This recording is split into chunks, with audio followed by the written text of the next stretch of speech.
Bonjour à tous, donc je m'appelle Angélique Montero-Mendez et je suis directrice commerciale de la société Cégélise. Et je vais vous parler moi aujourd'hui de la transition énergétique par l'économie de l'usage autour du bien d'équipement. Alors qui sommes-nous? Quelques chiffres rapidement. Cégélise, en quelques chiffres, plus de 20 ans d'expertise dans le financement de biens d'équipement. Le 59, nous sommes en local aujourd'hui, donc on va en profiter. Notre siège est à Anglo. Nous sommes présents sur toute la France avec 90 collaborateurs et aujourd'hui nous portons 60 000 contrats et une seule équipe à taille humaine, donc pour vous répondre au mieux. Aujourd'hui, c'est vrai que nous sommes dans un contexte ambitieux face aux réglementations de plus en plus exigeantes.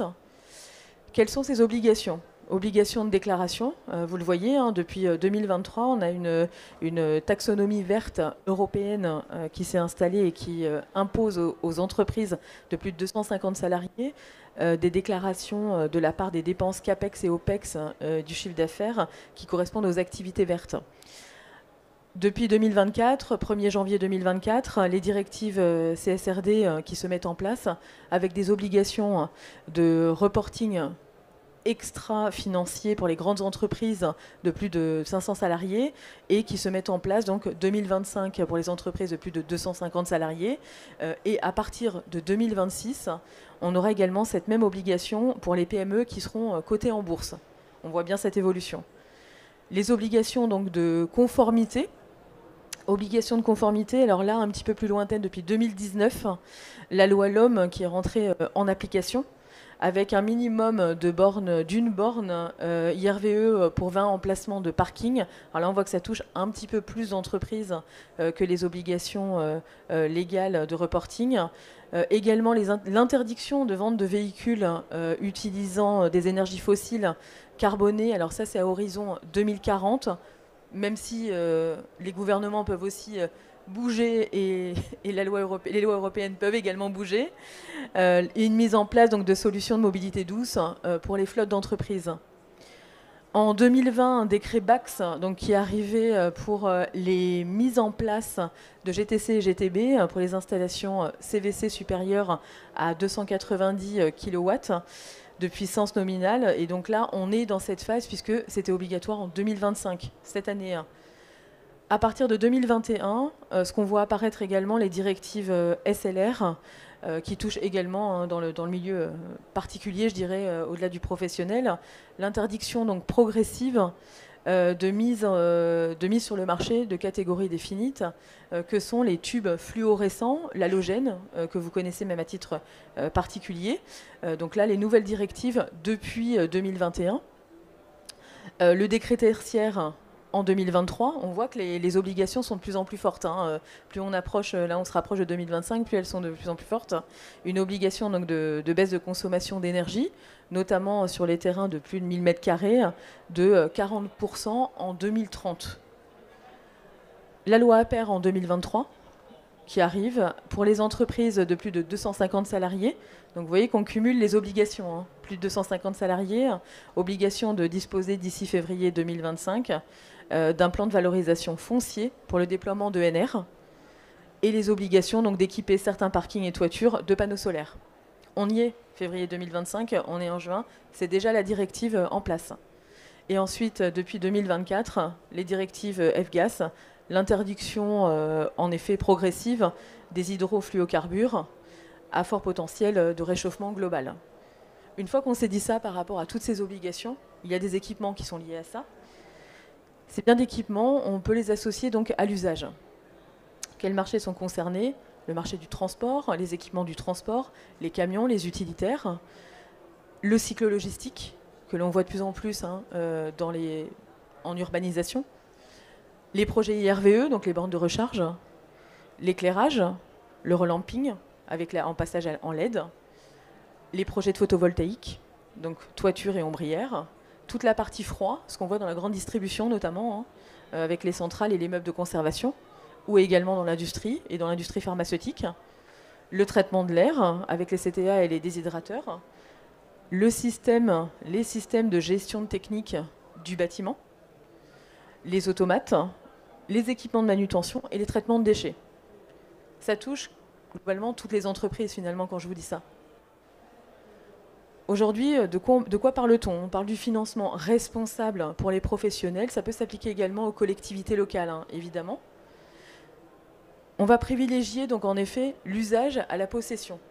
Il est vrai que sur les marchés de biens d'équipement, jusqu'alors, on avait la notion de propriétaire, on voulait avoir la possession de tout ce qu'on utilisait.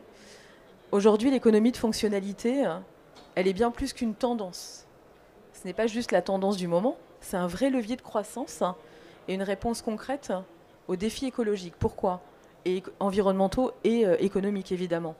Pourquoi? Parce que moins de gaspillage, plus d'optimisation des ressources, également une réduction des coûts et une fidélisation des clients. Je ne sais pas si il y a des fournisseurs dans l'assistance, mais en tout cas, vous pouvez fidéliser un peu plus vos clients. Et également une transition vers un modèle beaucoup plus durable et responsable. Les avantages de l'usage. Donc un modèle gagnant-gagnant, fournisseur-client également. Hein, vous êtes en partenariat avec vos fournisseurs lorsque vous êtes client. Côté fournisseur, c'est un engagement durable et une réduction des impacts écologiques. L'innovation, elle est stimulée pour que vous puissiez répondre à cette baisse des coûts. Moins de déchets grâce à la réparabilité. On voit, il y a de plus en plus, en effet, d'acteurs qui réparent ou qui cherchent des alternatives pour aller donner un deuxième usage à cet équipement. Et une relation client, donc renforcer une fidélisation sur le long terme. Le slogan par rapport au côté fournisseur, c'est vraiment un modèle vertueux pour une économie plus flexible, responsable et performante. Lorsqu'on est côté utilisateur, côté client, ce modèle à l'usage, évidemment, beaucoup d'avantages, un modèle gagnant-gagnant. On a un accès de service associé aux produits. Là où, jusqu'alors, on achetait nos produits, potentiellement on associait des services de contrat de maintenance ou pas d'ailleurs, parce qu'on avait une action immédiate, mais pas de long terme.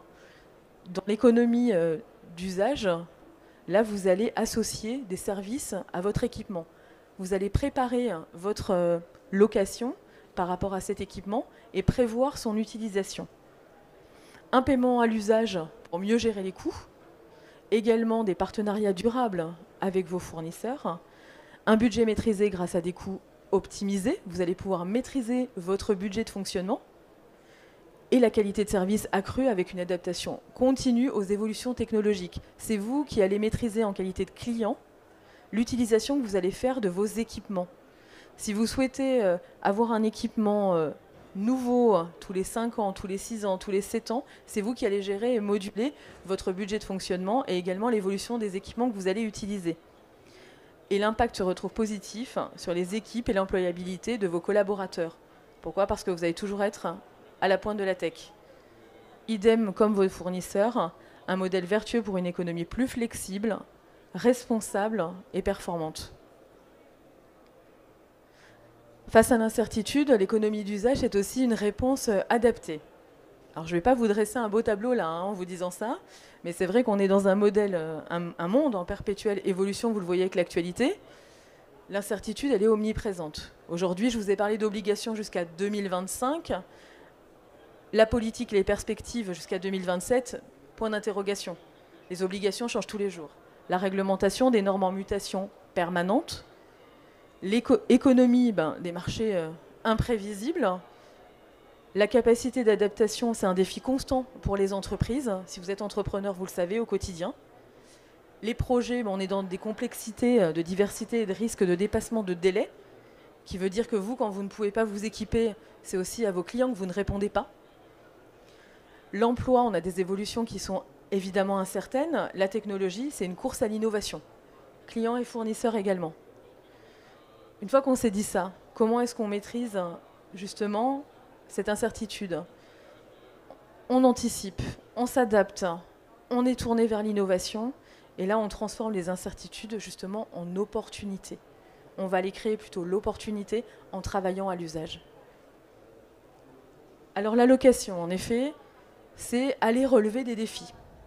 Aller relever des défis stratégiques dans l'entreprise. Des défis donc économiques, préserver donc sa capacité d'endettement et ses capex. Aujourd'hui, nous avons un bon nombre de grands comptes qui viennent vers nous parce qu'ils veulent justement aller préserver les capex, donc l'investissement. On n'achète plus, on est à l'usage. Externaliser le traitement comptable de l'actif, Le client n'est plus propriétaire de son équipement, ce n'est pas lui qui le gère, notamment sur la fin de contrat par exemple, ou sur l'évolutivité du contrat. Gérez avec souplesse les coûts et les budgets, vous maîtrisez votre coût de fonctionnement et vous pouvez renouveler vos équipements en maîtrisant ce coût de fonctionnement. Et passer des charges donc, pour réduire la base imposable de l'entreprise. On vient travailler vraiment que le compte charge, on n'est pas en investissement du tout. Sur la partie opérationnelle, on va conserver la performance commerciale de l'entreprise avec des équipements innovants, toujours au goût du jour. On va y associer donc des coûts, énergie, maintenance, mais qui vont intégrer un budget global finalement. Quand je vais avoir un équipement, il va toujours être maintenu pendant ma durée de contrat, je vais pouvoir toujours l'utiliser. Et c'est pour ça que le partenariat client-fournisseur est vraiment important dans cette durée. Anticiper également l'obsolescence donc des équipements au travers des renouvellements. C'est vous, en qualité de client, qui allez organiser finalement le renouvellement de vos équipements. L'équipement n'est pas obsolescent, vous continuez à le conserver, vous avez une mise à disposition de cet équipement.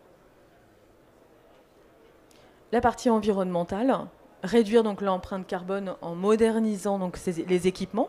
Tout à l'heure, je voyais justement sur un stand un fournisseur qui me disait finalement les équipements, si on les utilise mieux, si on arrive à régler par exemple une GTB, on l'utilisera mieux, on l'utilisera plus longtemps. Bah, c'est vrai en effet, c'est vrai, mais par contre il faut avoir une GTB peut-être plus moderne à ce moment-là, et après vous avez l'utilisation. Donc ça, c'est important aujourd'hui pour les entreprises de se dire « j'utilise mieux mes équipements ». Et là, le fournisseur va vous écouter et va vous aider pour ça. Nous, on va vous aider justement à passer la bascule de fonctionnement et dire dans votre budget de fonctionnement, utilisez mieux votre équipement et financez le mieux finalement avec votre usage. On renforce également l'alignement avec la stratégie RSE de l'entreprise. Ça, pour le coup, RSE, je ne vais pas vous expliquer ce que c'est. Je pense que tout le monde dans l'assistance parle de ça au quotidien peut-être. Et donc, louer responsable en fonction donc de l'usage.